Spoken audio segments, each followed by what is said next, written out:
बहुत बहुत स्वागत है आप सभी का हमारे आज के इस विशेष सेशन में, जिसको हमने नाम रखा है इष्ट गोष्ठी। और जैसा कि आप सब ने इसके डिस्क्रिप्शन को पहले ही पढ़ लिया होगा कि विशेष रूप से जो आध्यात्मिक जीवन में गंभीर है और आगे चल कर के गुरुजी से दीक्षा लेना चाहते हैं, उनके लिए आज विशेष रूप से ये सत्र रखा गया है। आध्यात्मिक रूप से गंभीर होने का मतलब ही यही है ना। जैसे कि आज का प्रभुपाद जी का कोट किस किसने पढ़ा है? हैंड रेस करो, कौन बता सकता है कि आज प्रभुपाद जी का सुबह का कोट क्या था? आज बाय चांस इतना बढ़िया कोट आया जो कि हमारे बात से एकदम लिंक हो गया। मोहित प्रभु कहाँ है?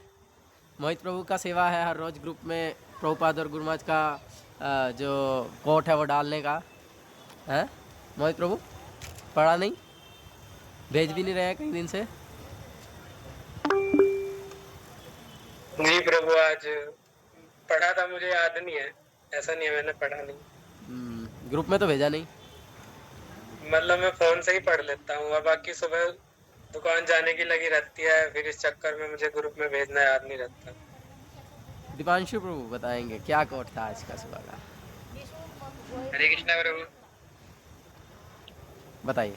प्रभु आज का कोट था कि प्रभुपाद जी कह रहे थे कि दीक्षा का मतलब आरंभ है, शुरुआत है। हाँ,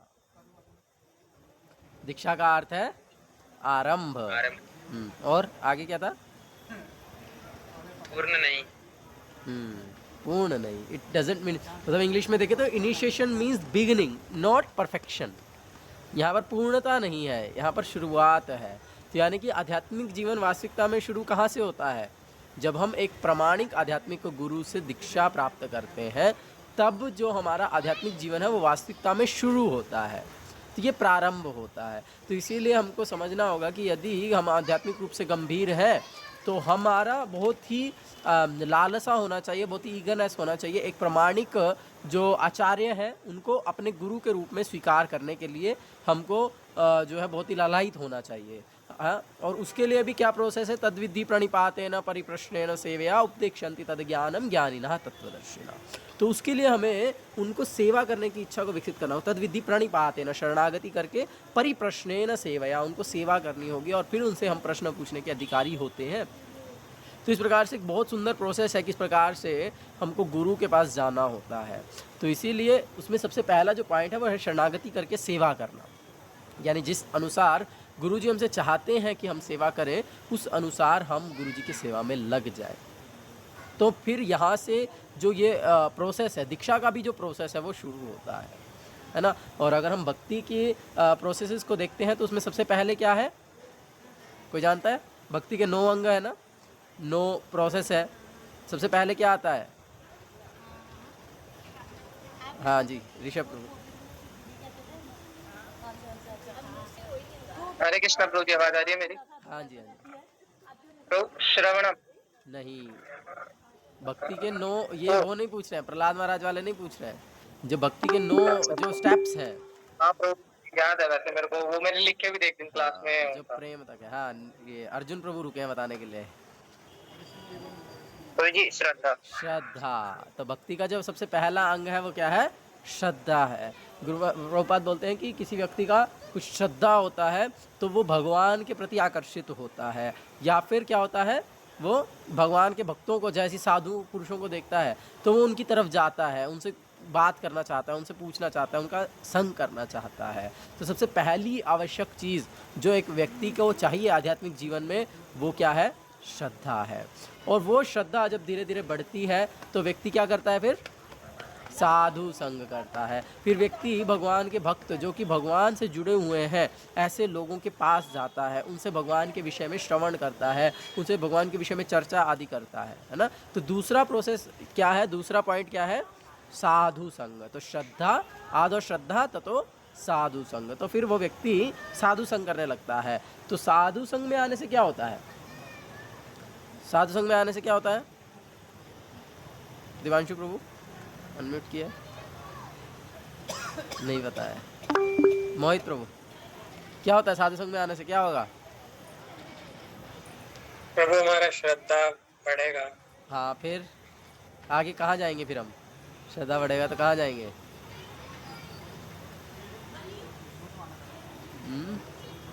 लक्ष्य नहीं प्रभु पता मुझे। नहीं पता है, अभी भी नहीं लिख रहे हो?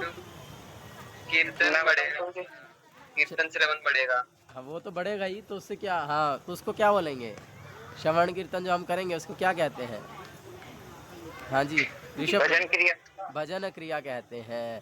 हमारा भजन शुरू हो जाता है जब हम भक्तों के पास में आते हैं, तो भक्त लोग क्या बोलते हैं? ये लो माला जप करो। हाँ, तो भक्तों के संग में आने से क्या होता है? साधु संग में आने से क्या होता है?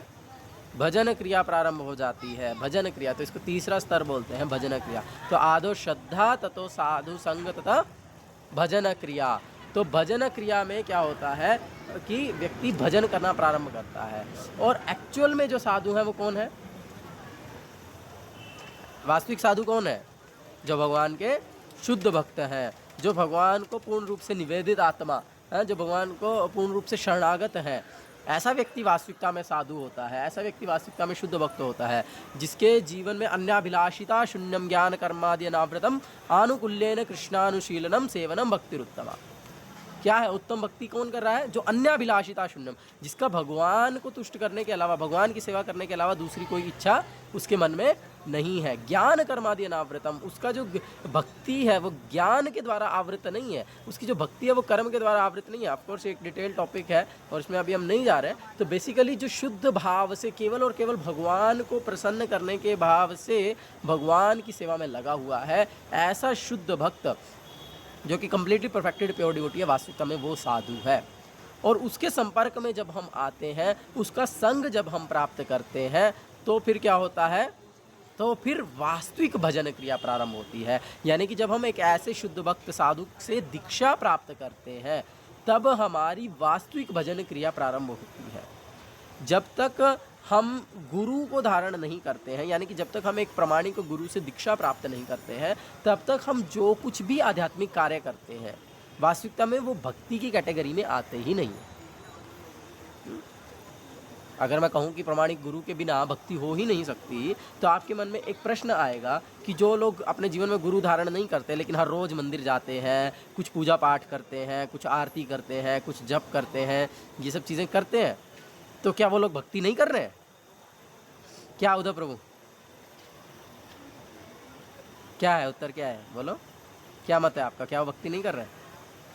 अपनी तरफ से कर रहे हैं, पर मतलब वो परंपरा में नहीं है ना, तो फिर वो वो क्या आगे कर नहीं रहे हैं? पहुंच रही है। क्या वो जो सब कुछ कर रहे हैं, क्या वो वेस्ट है? I don't know, may be, मतलब फिलहाल जो अभी एकदम दिमाग में आया कि नहीं, it can not be waste. भगवान का नाम वेस्ट क्यों होगा जो बोले गए।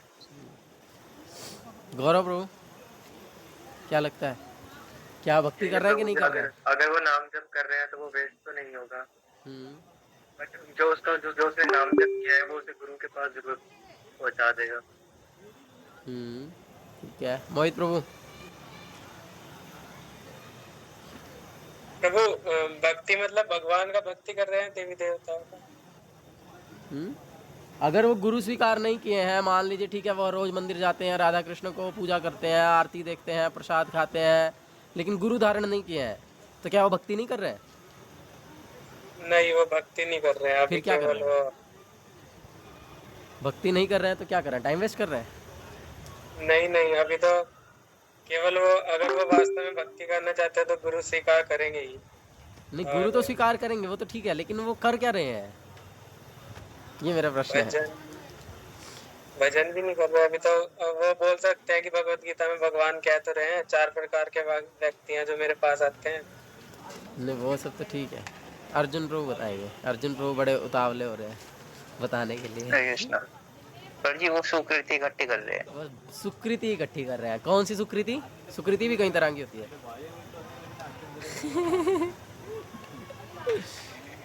हाँ, तो जी मुझे तो एक ही सुकृति का पता है। हाँ। पता है। तो वो जो सुकृति जोड़ रहे हैं वो है भक्ति उन्मुख सुकृति। सुकृति का अर्थ होता है अच्छा कार्य करना। कृति मतलब कार्य करना, दुष्कृति मतलब बुरा कार्य करना, और सुकृति मतलब अच्छा कार्य करना।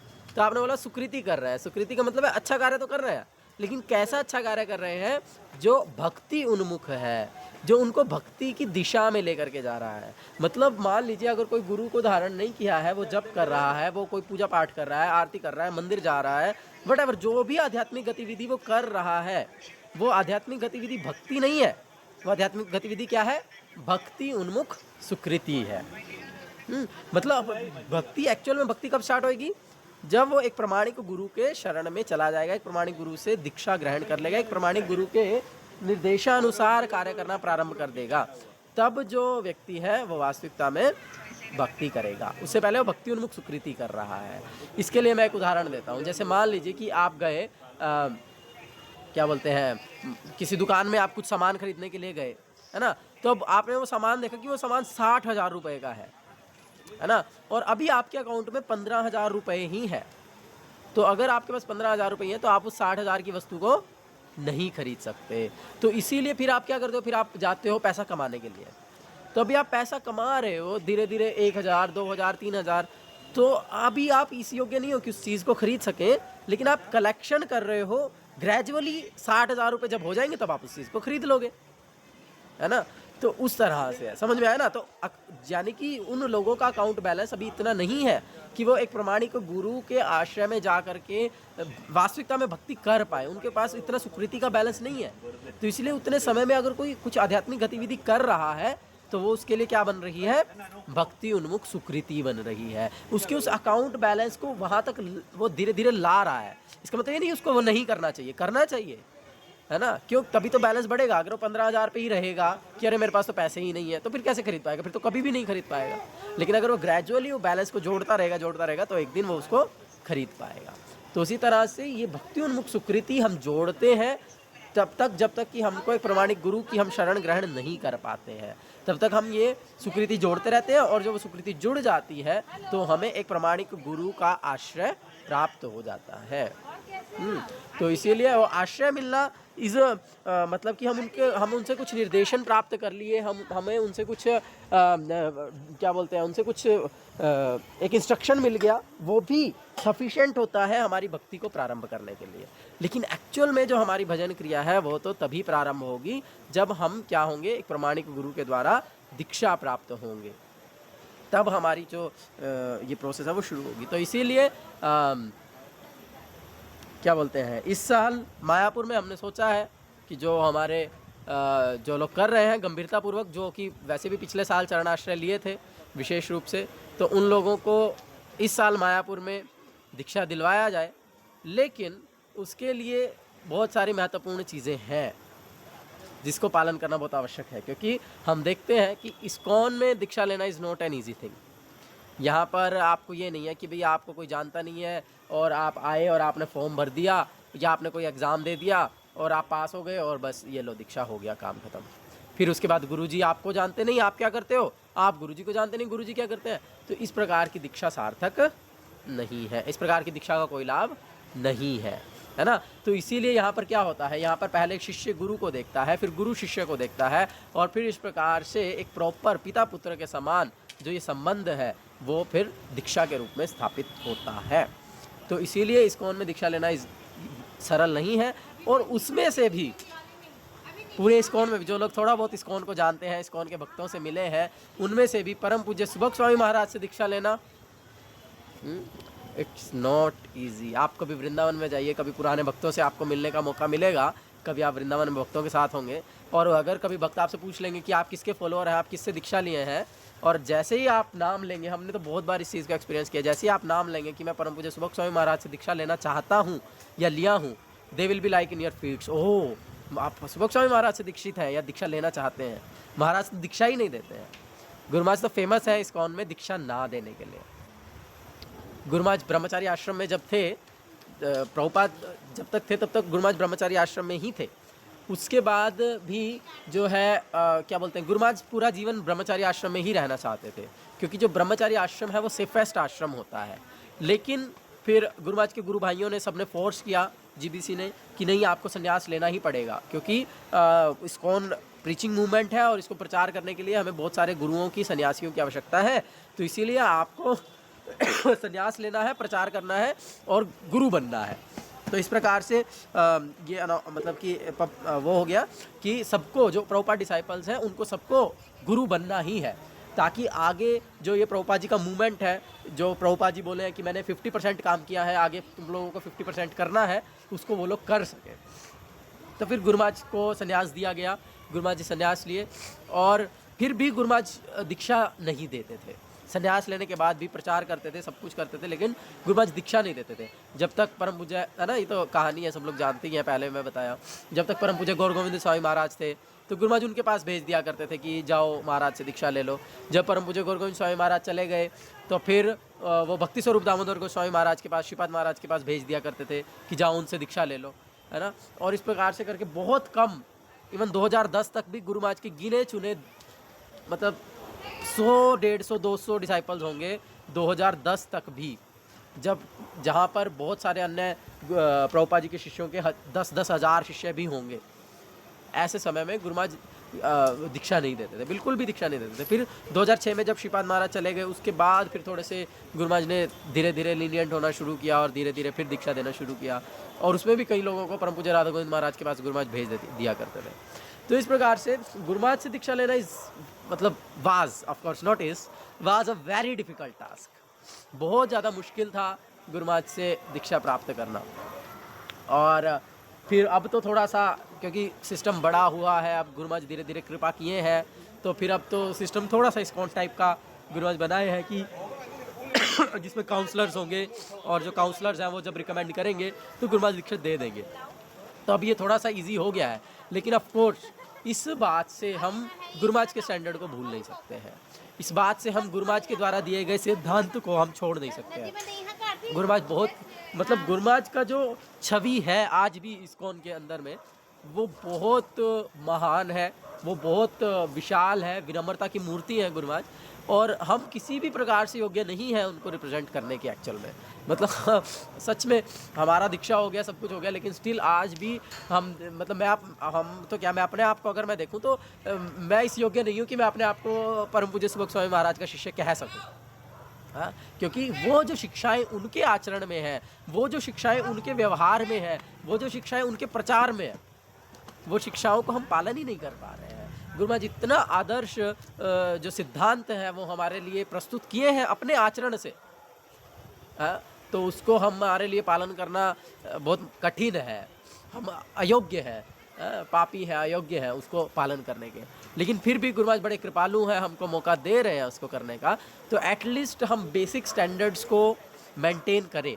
और आगे जो गुरु महाराज के साथ जुड़ रहे हैं, जो गुरु महाराज से अभी दीक्षा प्राप्त करना चाहते हैं, तो एटलीस्ट वो एक बेसिक जो स्टैंडर्ड है, जो बेसिक चीज़ें हैं, उसमें तो कम से कम आ ही जाए, कम से कम बेसिक चीज़ों को तो पालन करे ही करे, तब जा कर के ये कंसीडर किया जाएगा कि हाँ जी इनको ऑफिशियली अभी दीक्षा दिया जाए या ना दिया जाए। तो इसलिए ये कोई खेल नहीं है, मजाक नहीं है, बहुत अधिक गंभीर विषय है। क्योंकि दीक्षा का मतलब क्या होता है? दीक्षा का अर्थ है द दीक्षा, दिव्य ज्ञानम है। जब गुरु शिष्य को दीक्षा प्रदान करते हैं, अगर गुरु प्रामाणिक है और शिष्य भी गुरु को प्रामाणिक रूप से स्वीकार करके सद शिष्य बनता है, तो गुरु जो है वो शिष्य के हृदय में दिव्य ज्ञान प्रकाशित कर देते हैं।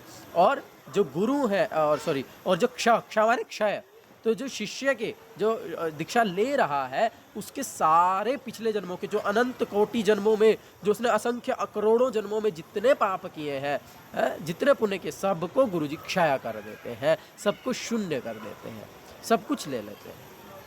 तो इसलिए कोई मजाक नहीं है, ये एक दूसरा जन्म है। इसको द्विज कहते हैं, जो दीक्षा प्राप्त होते हैं उन्हें द्विज कहते हैं। द्विज का मतलब है जो 2 बार जन्म लिया है। तो एक बार तो अपने भौतिक माता पिता से आप जन्म लिए हैं, और जब दीक्षा हो जाता है तो फिर आपका दूसरा जन्म हो जाता है। तो फिर वहाँ पर गुरु जो है वो आध्यात्मिक पिता होते हैं, और जो शास्त्र हैं वो आध्यात्मिक माता होती है। तो फिर आप भगवान के गोत्र के हो जाते हैं, और वास्तविकता में आपका दूसरा जन्म हो जाता है। और वो जन्म ऐसा जन्म है जहाँ पर आपका अकाउंट बैलेंस 0 है, जहाँ पर आपके करोड़ों करोड़ों जन्मों के किए गए पापों का फल 0 हो गया, जहाँ पर आपके करोड़ों करोड़ों किए गए जन्मों का पुण्य 0 हो गया। तो यानी कि उसके बाद अब आपको अकर्म ही करना है, उसके बाद केवल भगवान की प्रसन्नता के लिए ही कार्य करना है, ताकि फिर से हमारे अकाउंट में कोई पॉजिटिव बैलेंस भी ना आए, नेगेटिव बैलेंस भी ना आए, और हम 0 बैलेंस को लेकर के भगवान के धाम में चले जाए। तो इसीलिए गुरु हम योग्य ना हो, लेकिन हमारे गुरु समर्थ हैं, और हमारे गुरु इतने योग्य हैं कि वो चाहें तो हमको भगवान के धाम में ले जा सकते हैं। तो इसीलिए हमको इस विषय को बहुत अधिक गंभीरता से लेने की आवश्यकता है, और उसके लिए ऋषभदेव क्या कहते हैं, नायम देहो देहभाजाम निर्लोके कष्टान कामान अर्हति वीडभुजान्ये तपो दिव्यम पुत्रकायेन सत्वम तस्मात् ब्रह्म सौख्यम त्वनंतम। हाँ, तो ब्रह्म सुखम, जो ब्रह्म सुख होता है वो अनंत होता है, जिसका अंत नहीं है। जो अभी हम आत्म सुख ले रहे हैं, जो हम इस संसार में जड़ सुख ले रहे हैं, चपल सुख कहते हैं उसको। चपल माने पल पल का है, कुछ पल, एक पल के लिए वो सुख है, दूसरे पल में वही दुख बन जाता है ना। तो इसलिए जो भौतिक सुख है वो अंतम, उसका अंत हो जाता है। जड़ सुख जो है उसमें वो वास्तविकता में वो सुख है ही नहीं। लेकिन जो ब्रह्म सुख है, जो दिव्य सुख है, वो क्या होता है गोविंद, वो क्या होता है, अनंतम, अनएंडिंग होता है।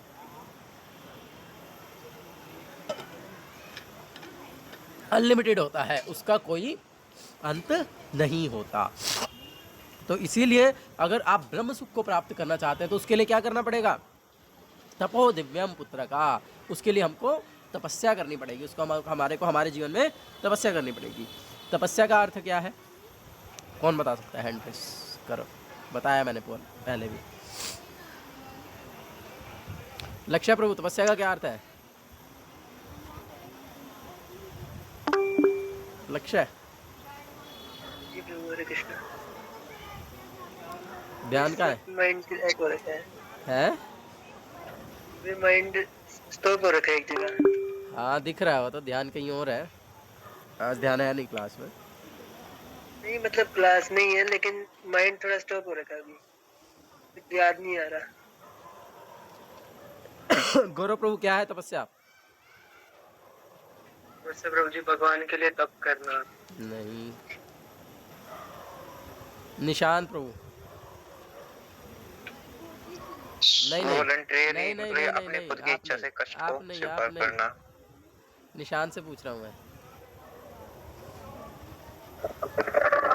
हाँ जी, क्या है? तो क्या सुनते हैं क्लास में? बताया ना पहले, बोला भी लिखो लिखो, है? कितनी बार बताया? हाँ जी ऋषभ जी। प्रभु यही जो अर्जुन प्रभु जी बताए, क्या? अपनी इच्छा से कष्ट को स्वीकार करना भगवान की सेवा के लिए। क्या मोहित प्रभु ठीक बोल रहे हैं क्या? प्रभु मुझे तो इतना याद है कि गुरुजी तथा भगवान की प्रसन्नता के लिए कार्य करना तपस्या में, और कष्ट को स्वीकार करना मतलब गुरुजी जो चाहते हैं सुबह मंगला आरती में उठना और वो करना। क्या है दीपांशु प्रभु, तपस्या क्या है? क्या मतलब है तपस्या का?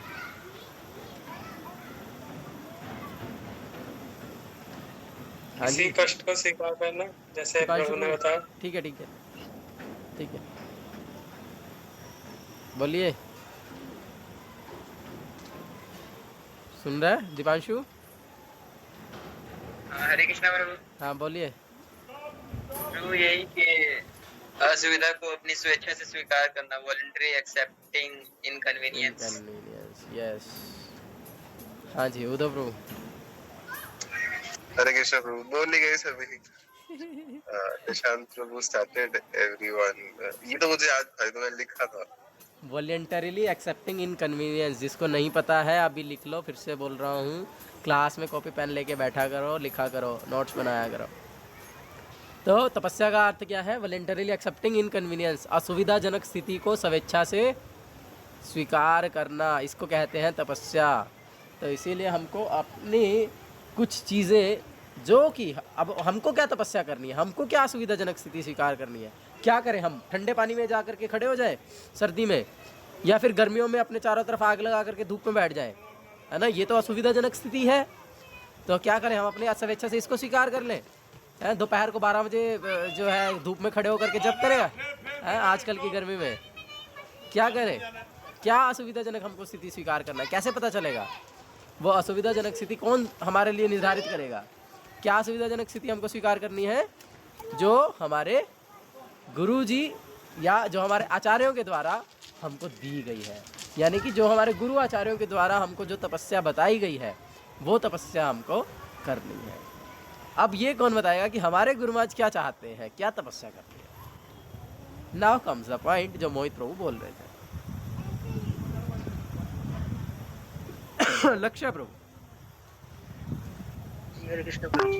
प्रभु जी 16 माला जप और 4 नियम पालन करना और भक्त संग करना। और कुछ, और कौन बताएगा, क्या रह गया? निशांत प्रभु।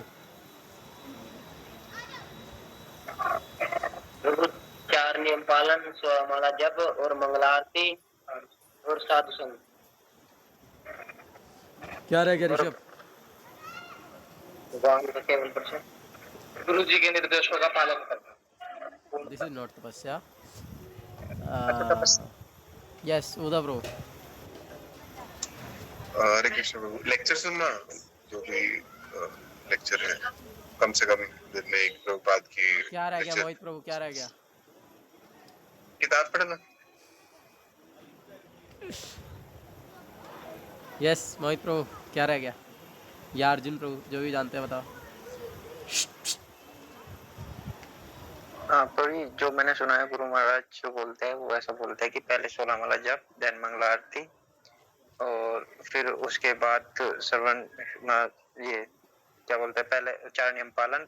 नॉर्मली ऐसा आपने ही बताया है कि गुरु महाराज हम जब भी मैसेज भेजते हैं तो बोलते हैं कि सभी अपनी 16 माला करे, मंगला आरती करे और 4 नियमों का पालन। अभी गुरु महाराज ने रिसेंटली उसमें बोला था, जब मायापुर थे, गुरु महाराज जाते आते कि जो कोई मुझसे संबंध रखना चाहता है वो एटलीस्ट मंगला आरती करे, 16 माला जप करे, 4 नियमों का पालन करे। तो गुरु महाराज चाहते हैं कि मंगला आरती से पहले 16 माला करे। और क्या रह गया मोहित प्रभु? सारा बोल दिया। नहीं, सारा तो नहीं बोला।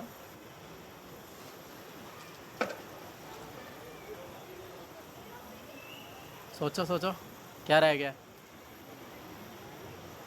यस यस उदय प्रभु बोलो। प्रसाद का सेवन करना, सिर्फ प्रसाद प्रसाद खाना।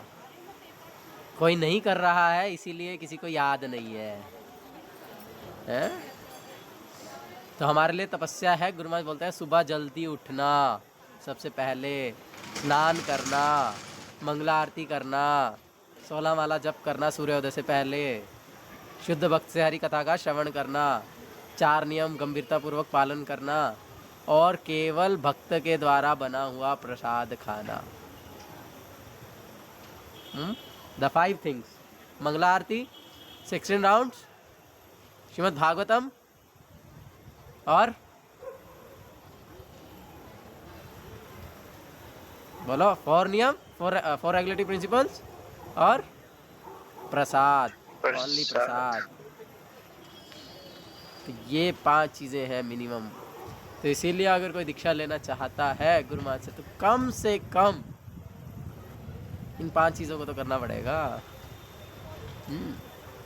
और उसके लिए हमने सुविधाएं दी हैं आप लोगों को ताकि आप इसको कर पाए।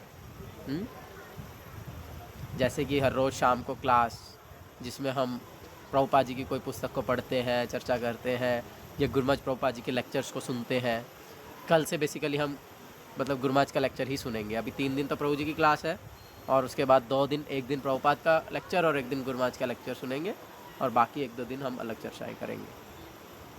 तो इसीलिए इसमें हमको एटलीस्ट रेगुलरली ज्वाइन करना है और अपने आप से भी हर रोज़ प्रभुपाद जी का या गुरु महाराज जी का लेक्चर कम से कम आधा घंटा तो सुनना ही चाहिए, 40 मिनट सुनना चाहिए बहुत अच्छे से। और सुनने का मतलब ये नहीं बस सुन लिया, क्या सुना पता नहीं, कुछ याद नहीं है, तो ऐसा नहीं सुनना है। ऐसा सुनना है कि आप एक एक लाइन रिपीट कर सको, इतने ध्यान से सुनना है कि हाँ गुरु महाराज ये बताए, गुरु महाराज वो बताए, गुरु महाराज ये कहानी बताए, गुरु महाराज ऐसे बताए, गुरु महाराज वैसे बताए। एक एक चीज़ आपको याद होना चाहिए, एक एक चीज़ आपको पता होना चाहिए। हाँ गुरु महाराज ने ये बोला, गुरु महाराज ने आज वो बोला। तो बहुत गंभीरतापूर्वक श्रवण करना है। और सुबह जल्दी उठने में कोई कॉम्प्रोमाइज़ नहीं है, कोई बहाना नहीं है। सुबह जल्दी उठना और नहा करके मंगला आरती अटेंड करना और जप करना, इसमें कोई एक्सेप्शन नहीं है। इसीलिए सुबह का जप सेशन रखा गया, ताकि पता चलेगा कि कौन सुबह जल्दी उठता है और कौन जप करता है, नहीं करता है। और उसमें हमने बहुत अच्छे से देख लिया है अपने पिछले दिनों में कि कौन कितने अच्छे से मंगला आरती और जप कर रहा है। हाँ जी, निशांत को क्या बोलना चाहते हैं? हाँ, तो भी मुझे इसमें थोड़ी मदद चाहिए थी। मुझे लक्ष्य को फोन करके उठा देते थे तो मैं जब सेशन में आ जाया करता था। और कुछ दिन, बस कुछ दिन, जब तक मुझे हैबिट ना पड़े, कोई फोन कर दे जो मुझे सुबह को उठने के बाद, तो मैं भी डेली जब अटेंड कर लूँगा। हाँ, वो तो लक्ष्य प्रभु कर ही देंगे। आज मैंने बोला, उनको लगा कि आप ट्रिप में ही हो, अभी तक आए नहीं हो, इसीलिए। तो इसीलिए दिस इज़ नो एक्सेप्शन। अगर जो लोग कम से कम तो चरणाश्रय प्राप्त किए थे इस साल, या मतलब अगले साल मायापुर में या और कार्तिक में अगर चरणाश्रय लेना चाहते हैं, गुरुमाज से संबंध बनाना चाहते हैं, भगवान के धाम की दिशा में बढ़ना चाहते हैं, तो उन लोगों को हर रोज़ रेगुलर जब सेशन में और क्लास में एटलीस्ट होना अनिवार्य है। कभी कभी कुछ एक्सेप्शंस हो सकते हैं, उसके लिए आप वैलिड रीज़न बता सकते हो, but otherwise you have to be regular. कम से कम महीने में 26-27 दिन, हफ्ते में एक छुट्टी, चलो हफ्ते में एक छुट्टी, महीने में कम से कम 26 दिन, 25 दिन तो रेगुलर जब सेशन में होने चाहिए। नहीं तो फिर आप आशा मत रखना, क्योंकि मैं भी इस मामले में बहुत स्ट्रिक्ट हूँ। क्योंकि जब तक मैं नहीं चाहूँगा तो ऑफ कोर्स ये बोलना गलत है, मैं नहीं बोलता हूँ, लेकिन फिर थोड़ा सा अगर आप मेरे माध्यम से चाहते हो कि गुरुमाज के साथ आपका संबंध हो, तो वो तो फिर पॉसिबल नहीं है। तो इसीलिए you have to take it seriously. अगर आप चाहते हैं कि मैं आपको आगे गुरुमाज के पास लेकर के जाऊं और मैं माध्यम बनूं आपके गुरुमाज से संबंध विकसित करवाने में, तो फिर you have to follow it. मंगला आरती करना है अपने आप से, इतना सरल तरीका बताया है। 4:30 बजे उठ करके भी मंगला आरती देख लो तो मंगला आरती काउंट हो जाएगी। इट्स नॉट स्टैंडर्ड, ये स्टैंडर्ड नहीं है, बट स्टिल फिर भी कुछ ना करने से at least you can start with it. तो कम से कम वो करके और उसके बाद जप करना इज़ द मिनिमम थिंग। तो इसीलिए 6:30 बजे तक जप करना सबको बहुत ज़रूरी है। हाँ, लेट करते हैं सब लोग, इसीलिए लेट रखा है, नहीं तो अदरवाइज़ ये तो 5 से 6 होना चाहिए। तो इसीलिए ठीक है। तो बाकी यही है कि आप अपनी मंगला आरती करने के बाद आप उस जब सेशन के लिंक को ज्वाइन कर सकते हो। जनरली अगर हमारी मंगला आरती भी 4:30 बजे हो जाती है तो मैं 5 बजे ज्वाइन कर लेता हूँ और देखता हूँ फिर कौन कौन कितने बजे आ रहा है और क्या क्या कर रहा है। तो इसीलिए इसको गंभीरतापूर्वक लें, बाकी नहीं तो अदरवाइज रिजल्ट इज़ योर्स। आप जितना गति से आप चलना चाहते हैं आप चल सकते हैं। गुरु में बोले सब जो भक्ति कर रहे हो भगवान धाम की दिशा में तो जा ही रहे हैं, लेकिन कोई साइकिल से जा रहा है, कोई मोटरसाइकिल से जा रहा है, कोई कार से जा रहा है, कोई एरोप्लेन से जा रहा है, कोई पैदल जा रहा है। अब आपको किस गति से जाना है वो आप निर्धारित कर सकते हैं। उसके लिए आपको उतना ही मूल्य देना पड़ेगा। आप पैदल जाओगे तो कोई मूल्य नहीं है ना, साइकिल से जाओगे तो थोड़ा सा मूल्य है आपको, है ना, थोड़ी कसरत करनी पड़ेगी। मोटरसाइकिल से जाएंगे तो पेट्रोल का खर्चा देना पड़ेगा, एरोप्लेन से जाएंगे तो बहुत सारा खर्चा देना पड़ेगा।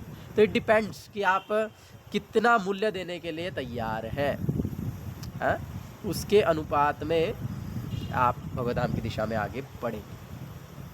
इस जन्म में जाना है या फिर अगले जन्म में जाना है या फिर 100 जन्मों के बाद जाना है या फिर 1,00,000 जन्मों के बाद जाना है, इट डिपेंड्स ऑन यू।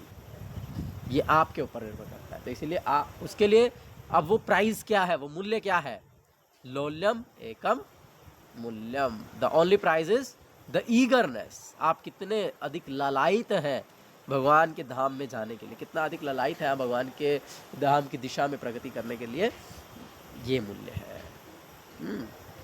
तो इसीलिए इसको गंभीरतापूर्वक लीजिए और ये जो 5 चीज़ें हैं इनको पालन कीजिए। हम लोग तो जब घर में रहते थे तो हम अपने घर में अपने मम्मी के हाथ का बना हुआ नहीं खाते थे, खुद बना करके खाते थे। या तो जब इवन मेरी मदर तो 16 वाला जब करती थी मेरे से 2 साल पहले से, बट स्टिल हम नहीं खाते थे। कि वो जो एक भक्त का चेतना है वो होना बहुत ज़रूरी है। तो इसीलिए केवल प्रसाद ही खाना है, इस पॉइंट को भी थोड़ा सा गंभीरतापूर्वक लीजिए। प्रयास कीजिए कि आप जब करते हैं तो आप खुद ही बना करके खाइए, इधर उधर से मत खाइए। कम से कम तो बाहर का तो बिल्कुल ही मत खाओ, मार्केट का एटलीस्ट। और घर में भी अगर माँ ही बना रही है और वो जप नहीं कर रही है, भक्त नहीं है, या उस इवन बहुत सारे लोगों के तो पेरेंट्स इतने पॉजिटिव नहीं है, तो ऐसे लोगों के हाथ से खाने से कभी भी आप आध्यात्मिक जीवन में प्रगति कर ही नहीं सकते। तो इसीलिए you have to take this point very very seriously. सेवन मुखे ही जिह्वा दो, जिह्वा से प्रारंभ होता है सेवा। तो इसीलिए the tongue is very very important. Deepanshu Prabhu को देखो, दोपहर को 1 बजे भी धूप में साइकिल से वो NDRI से सेंटर आते हैं मैस का खाना ना खा के प्रसाद खाने के लिए। सुबह का ठंडा प्रसाद खाना उनको मतलब एक्सेप्टेड है, लेकिन वो गरम खाना जो हॉस्टल में बन रहा है वो नहीं खाएंगे। तो इस प्रकार से where there is a will there is a way, जहाँ चाह वहाँ रहा। हाँ जी दीपांशु प्रभु बोलिए। वो मेरा फोन कट गया था तो नेट के लिए, तो उस टाइम आप बता रहे थे कुछ 4-5 पॉइंट वो रिपीट करना, मैं सुन नहीं पाया था। बताओ भाई, सब लोग एक पॉइंट बताओ। सुबह मंगला आरती में आना है, महीने में एटलीस्ट 4 छुट्टियां 26 दिन आना है। उससे पहले नहीं उससे क्या पहले करना क्या क्या है, 5 चीज़ें जो बताया ना, 5 चीज़ें जो, हाँ जो 5 चीज़ें जो गुरु महाराज बोलते हैं करना ही है हमको, जो हमारे लिए तपस्या है, वो 5 चीज़ें बताओ। मोहित प्रभु, नंबर 1 मोहित प्रभु बताएंगे पहले। प्रभु मंगला आरती से पहले 16 माला, मंगला आरती। नहीं ऑफ कोर्स ठीक है, मंगला आरती से पहले 16 माला एकदम आदर्श स्टैंडर्ड है, लेकिन वो करना प्रैक्टिकली सबके लिए संभव नहीं है। तो हम सूर्योदय से पहले 16 माला का स्टैंडर्ड अभी रखते हैं। तो ऑफ कोर्स 16 माला करना, यस, हर रोज़ 16 वाला जब करना, दिस फर्स्ट स्टैंडर्ड, ठीक है। सेकंड निशांत प्रभु, नहीं निशांत था। प्रभु बताया था कि सुबह मतलब नहाना है, ब्रह्म मुहूर्त में नहा के जो 16 वाला जप करनी है, पहले मंगला आरती करनी है, फिर 16 हाँ वाला ठीक है करनी ठीक है। है ठीक है ठीक है फिर प्रभु ठीक है, मंगला आरती सेकंड पॉइंट इज मंगला आरती करना है। थर्ड पॉइंट गौरव प्रभु। प्रभु जी भगवान का प्रसाद ही पाना है। सिर्फ प्रसाद ही खाना है, यानी कि भक्तों के द्वारा बना हुआ। प्रसाद का डेफिनेशन क्या है, कौन बताएगा प्रसाद की डेफिनेशन क्या है? ऋषभ प्रभु बताओ।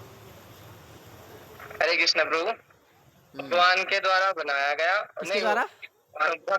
भक्त के द्वारा बनाया गया, भगवान के भक्त के द्वारा भोग लगाया गया और भक्त के द्वारा ही परोसा गया। हाँ जी, तो सबको पता है प्रसाद क्या है? भक्त के द्वारा जो बनाया गया है, भक्त के द्वारा ही भगवान को भोग लगाया गया है और भक्त के द्वारा ही वो परोसा गया है, ऐसा खाद्य पदार्थ प्रसाद कहलाता है। तो इसीलिए हमको केवल प्रसाद ही खाना है, यानी कि केवल भक्तों के द्वारा बना हुआ ही खाना है। अन्न, विशेष रूप से अन्न तो खाना ही नहीं है किसी दूसरे के हाथ का। अन्न से सबसे ज़्यादा चेतना जब ट्रांसफ़र होती है, तो एटलीस्ट अन्न तो खाना ही नहीं है, ठीक है। मिल्क मतलब जैसे दूध हो गया, फ्रूट्स हो गए, मिल्क आइटम्स हो गई, ठीक है, you can take it as exception, but अन्न नहीं खाना है बिल्कुल भी जो भक्त ने नहीं पकाया हो। तो इसलिए अगर हमारे आसपास भक्त नहीं है तो खुद बना करके खाना है। हाँ, तो ये है थर्ड पॉइंट इज केवल प्रसाद खाना है। यस, फोर्थ पॉइंट कौन बताएगा? लक्ष्य प्रभु। प्रभु जी 4 नियम पालन करना। 4 नियमों का दृढ़तापूर्वक पालन करना, गंभीरतापूर्वक पालन करना। 4 नियम क्या क्या है निशांत प्रभु? 2 नियम बताओ। वो मांसाहार ना करना और इसमें मांसाहार मतलब प्याज लहसुन का भी सेवन ना करना।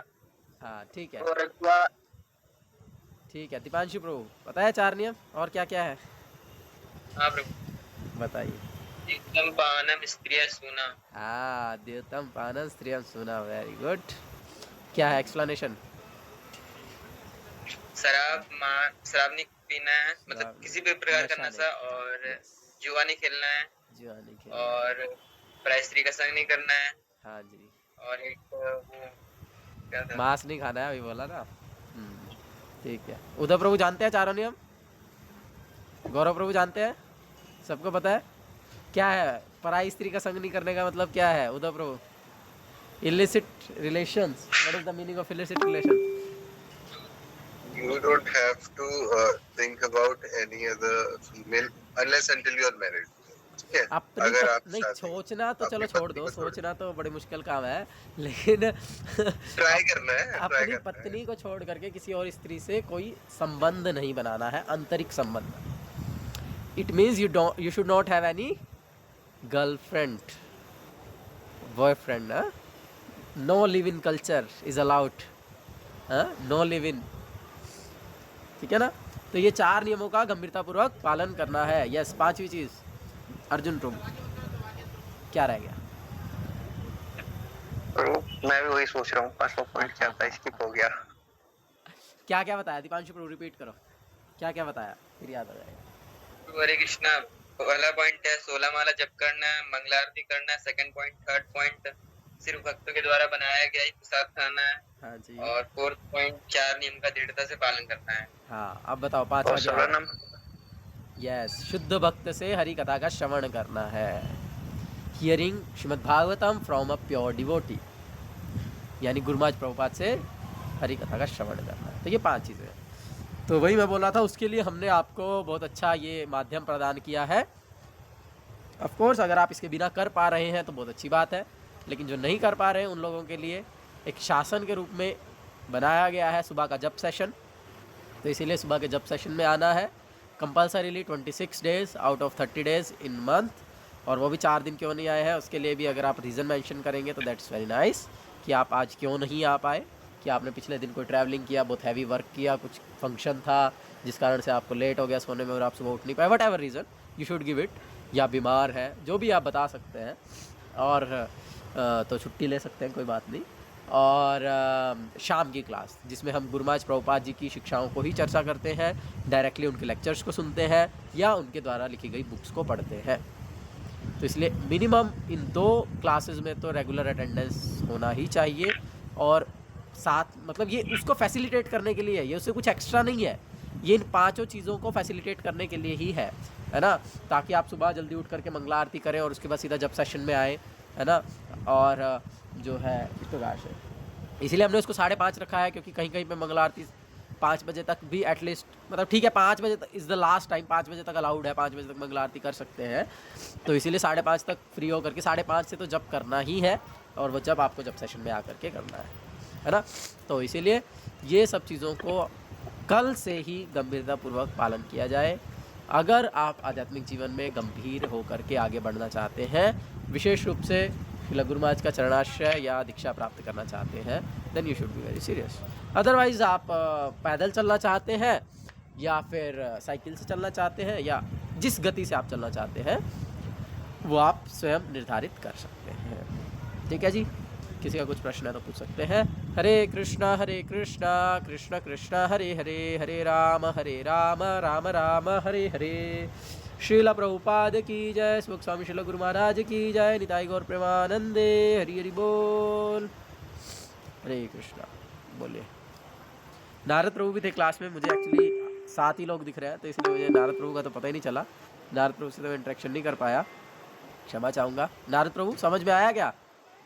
आप तो वैसे भी हाँ, मोस्टली चीज़ें आपके लिए नई होंगी मुझे लगता है, और आई थिंक आपने कुछ सीखा होगा। हाँ नहीं होगी, क्योंकि मैं अभी काम कर रहा था इसलिए थोड़ा सा हाँ सुनने में थोड़ा सा ठीक है, सुना आपने, समझ में आया? हाँ जी थोड़ा सा समझ में आया। ठीक है, ठीक है।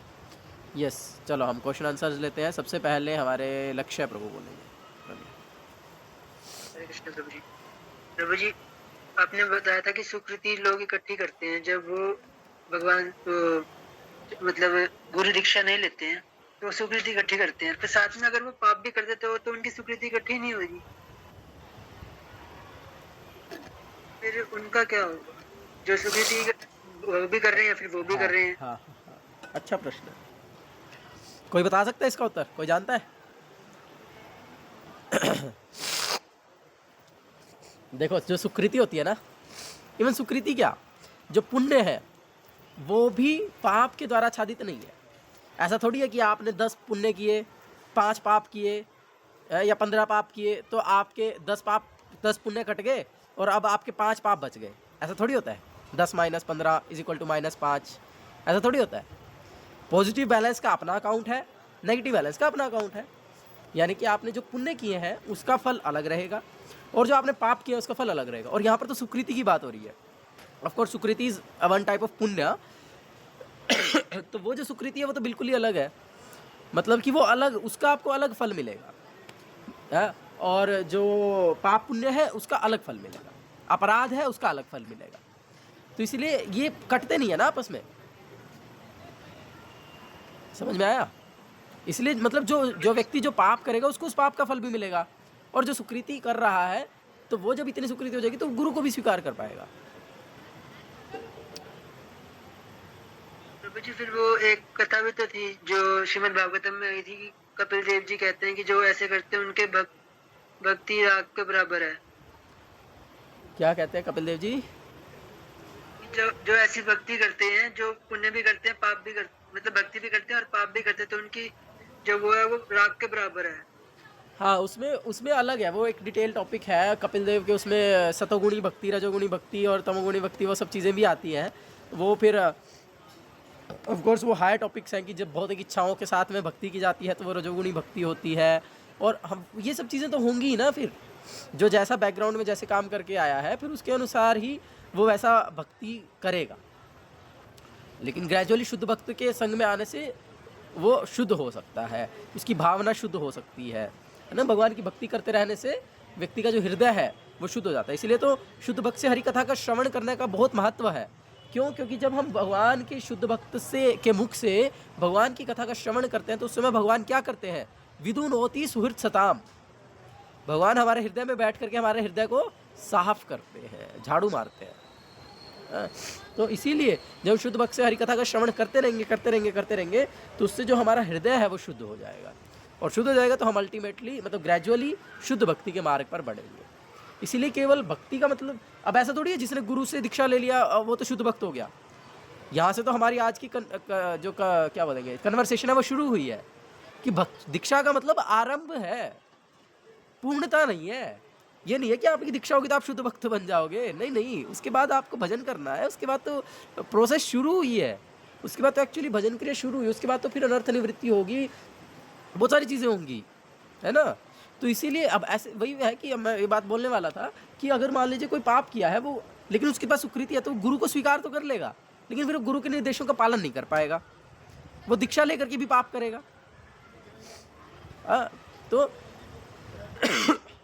दोनों फल मिलेंगे ना, लेकिन सुकृति है तो गुरु तो मिलेंगे ही, मतलब गुरु तक तो पहुंच ही जाएगा। उसमें भी ये नहीं है कि जबरदस्ती नहीं तुम्हारी तो दीक्षा होगी, नहीं, ऐसा नहीं होगा। सुकृति होने से उसको मौका मिल जाएगा। अब अगर आपके पास 60,000 रुपये हैं बैंक में तो आपके पास अपॉर्चुनिटी है कि आप अगर वो चाहें तो वो चीज़ दुकान में जा करके खरीद सकते हो। ये नहीं है कि नहीं अभी तो आपके पास 60,000 रुपये, आप तो आपको ज़बरदस्ती ले जाएंगे दुकान में और आपको खरीदवाएंगे, ऐसा थोड़ी होगा। तो इसलिए अगर आपके पास इतनी सुकृति है कि आप एक शुद्ध भक्त को गुरु रूप में स्वीकार कर सकते हैं तो आपको एक शुद्ध भक्त से मिला देंगे भगवान। एक शुद्ध भक्त ये अवसर आपको प्रदान कर देंगे कि आप शुद्ध भक्त से संबंध विकसित कर लें, करें ना करें आपकी मर्जी है, समझिए। चलो नेक्स्ट इज ऋषभ प्रभु, निशांत जो भी है। कृष्ण प्रभु। हाँ जी। प्रभु जो आपने बताया प्रभु ये नियमों का पालन, प्रभु फिर मतलब जैसे कि आपने कहा खुद बना के खाना, मतलब भगवत प्रसाद खाना, तो प्रभु ये तो बहुत मतलब कठिन है थोड़ा प्रभु, मुश्किल है ये तो, मतलब प्रभु फुल टाइम हो गई हो सकता है जो है। प्रार्थना कीजिए भगवान से, आपके लिए मुश्किल है, भगवान के लिए मुश्किल थोड़ी है। भगवान से प्रार्थना कीजिए, भगवान मैं आपको सेवा करना चाहता हूँ, मैं गुरु जी के निर्देशानुसार चलना चाहता हूँ, मैं चाहता हूँ कि मैं केवल प्रसाद ही खाऊँ, आप कृपा कीजिए। कृष्णा विल अरेंज समथिंग, भगवान कुछ कृपा करेंगे। प्रार्थना करना है, जो हम नहीं कर पा रहे हैं करना चाहते हैं उसके लिए हम एक ही काम कर सकते हैं, वो है प्रार्थना। और प्रार्थना तो करना ही है, चाहे हम कर पा रहे हैं या नहीं कर पा रहे हैं। तो तब भी हमारा भाव तो यही होना चाहिए कि हम नहीं कर सकते, हमारी योग्यता नहीं है, हमारे पास बल नहीं है करने का, लेकिन आप कृपा कीजिए तो मैं कर पाऊँ। जैसे ना एक बड़ा सुंदर भजन है, गौरांगो तुमी मोरे दया ना छाड़ी हो, आपना करिया रांगा चरणे राखी हो। अब यहाँ पर एक प्रकार से ये नहीं कह रहे कि आप कृपा कीजिए, यहाँ पर बोले आप मुझ पर कृपा करना मत छोड़ना। मतलब वो उनकी कृपा को अनुभव कर पा रहे हैं आचार्य, लेकिन वो बोले कि आप दया ना छाड़ियो, आप दया करना मत छोड़ देना, मेरे ऊपर दया करते रहना है। अपना करिया रांगा चरणे राखियो, मुझे अपना बना करके अपने पैरों के पास रखना, हमेशा रखना। तो ये भक्त का भाव है। तो इसलिए हमको हमेशा भगवान से प्रार्थना करनी है, अपने आप को तुच्छ समझते हुए, विनम्र समझते हुए, अयोग्य समझते हुए कि मेरा तो कुछ योग्यता नहीं है। योग्यता विचारे किछु ना ही पाए तुम्हारा करुणा सार, करुणा ना हो ले कांदिया कांदिया प्राण ना राखी भगवान। तो मेरे पास कोई बल नहीं है, कोई मेरे पास तपस्या का बल नहीं, मेरे पास कोई जप का बल नहीं, साधन का बल नहीं, कुछ नहीं है, केवल करुणा, तुम्हारा करुणा सार, केवल आपकी करुणा ही है। अगर मैं देखूं मेरे आध्यात्मिक जीवन में मैंने क्या किया तो मुझे दिखता है केवल आपकी करुणा, कि मैं बस आपकी करुणा से चल रहा हूँ, तुम्हारा करुणा से। तो इसके लिए क्या करना पड़ेगा? प्रार्थना करना पड़ेगा। और भक्ति में और बाकी के जो आध्यात्मिक जो गतिविधियाँ हैं उसमें अंतर यही है ना। जैसे मैंने उदाहरण दिया था, मोहित प्रभु है क्या, हाँ है मोहित प्रभु उदाहरण दिया था ना हरिद्वार में। बाकी की जो आध्यात्मिक गतिविधियाँ हैं वो कैसी हैं? बंदर को देखा ना, बंदर, छोटा बंदर का बच्चा होता है, वो अपनी माँ के साथ कैसे रहता है? पेट को पकड़ करके रहता है ना, नीचे में लटक करके बंदर। और बिल्ली का बच्चा कैसे रहता है? बिल्ली उसको अपने मुख से पकड़ लेती है, है? तो इसीलिए दोनों में से कौन सेफ है? बिल्ली। बिल्ली सेफ है। क्यों? इसकी माँ ने पकड़ा है। क्योंकि वो पूर्ण शरणागत है, वहां पर उसका अपना प्रयास ही नहीं है। बंदर तो अपने प्रयास से पकड़ करके रखा ना, जब तक पकड़ पाएगा तो पकड़ पाएगा। अगर मान लो माँ ने छलांग लगाई और उसकी हाथ से छूट गया तो गिर जाएगा। तो उसके गिरने का खतरा हमेशा है, गिरे ना गिरे लेकिन खतरा तो हमेशा ही है, और गिर भी सकता है ना। लेकिन जिसको माँ ने पकड़ा है, जिसको बिल्ली ने पकड़ा है, जब बिल्ली के बच्चे को, वो नहीं गिरेगा, कुछ भी हो जाए, वो हर स्थिति में वो सेफ है। तो यही अंतर है भक्त में और बाकी के आध्यात्मवादियों में। जो योगी है, जो सिद्धि है, जो ज्ञानी है, वो अपने प्रयासों से भगवान को जानने का प्रयास करते हैं, अपने प्रयासों से भगवान को प्राप्त करने का प्रयास करते हैं, अपने प्रयासों से वो भगवान की ओर जाने का प्रयास करते हैं। लेकिन भक्त क्या है? भक्त भगवान पर पूर्ण आश्रित रहता है, भक्त भगवान को शरणागत रहता है। हाँ, तो इसीलिए वो अपने प्रयास कर रहे हैं, तो इसलिए गिर सकते हैं। और अगर हम भी केवल अपने प्रयासों पर ही निर्भर रहेंगे तो हम भी गिर जाएंगे।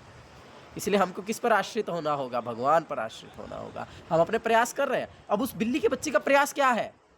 कि वो चुपचाप रहे, वो अपनी माँ को पकड़ने में डिस्टर्ब ना करे, वो हिलता डुलता रहेगा मान लीजिए, है, या फिर वो अगर पकड़ने नहीं देगा माँ को, है, अरे मुझे कहीं दांत ना लग जाए, अरे कहीं मेरे को चोट ना लग जाए, कहीं मेरे को खरोच ना आ जाए, इस तरह से सोचेगा तो फिर तो नहीं होगा, है ना। लेकिन अगर वो एकदम ऐसा साइलेंट मोड में चला जाएगा, है ना, और एकदम से जो करना चाहे करो, फिर वो एकदम सेफ रहेगा।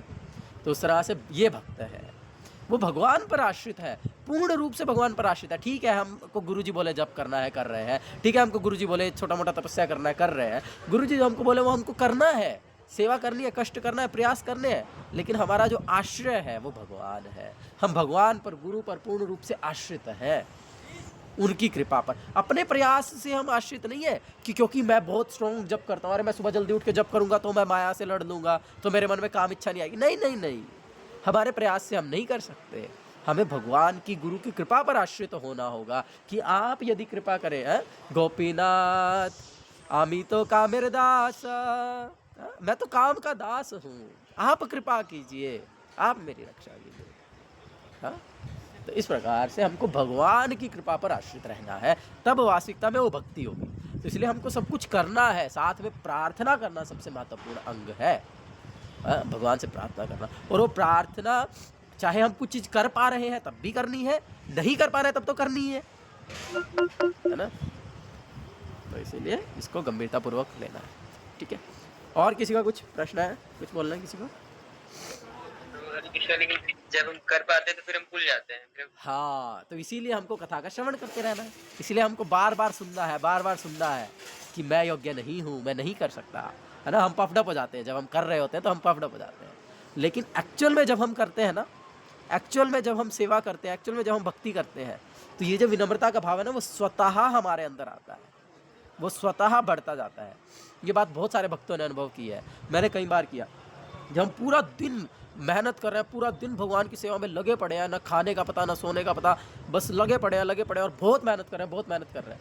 तो जब रात को सोने जाते हैं ना, उससे पहले नेचुरली भगवान से एक प्रार्थना होता है, रो करके प्रार्थना होता है कि भगवान मैं तो कुछ नहीं कर पा रहा हूँ, मुझे अपनी सेवा में लगा। अब ये तो एकदम कॉन्ट्राडिक्टरी है, पूरा दिन तो इतना मेहनत किया है कि भैया बस लेटने से सो जाएगा व्यक्ति लेकिन वो उस समय ये प्रार्थना कर पाता है कि भगवान मेरे बचा लीजिए। क्यों? क्योंकि उसने उस समय एक आनंद को अनुभव किया है और वो नहीं चाहता कि मैं उस आनंद को छोड़। भाई गौरांगो तुमी मोरे दया ना छाड़ी हो, लेकिन हम भूल जाते हैं, है ना।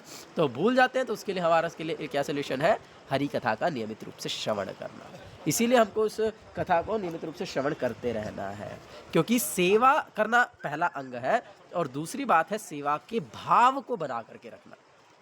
तो हम सेवा तो करते हैं लेकिन सेवा का भाव भूल जाते हैं।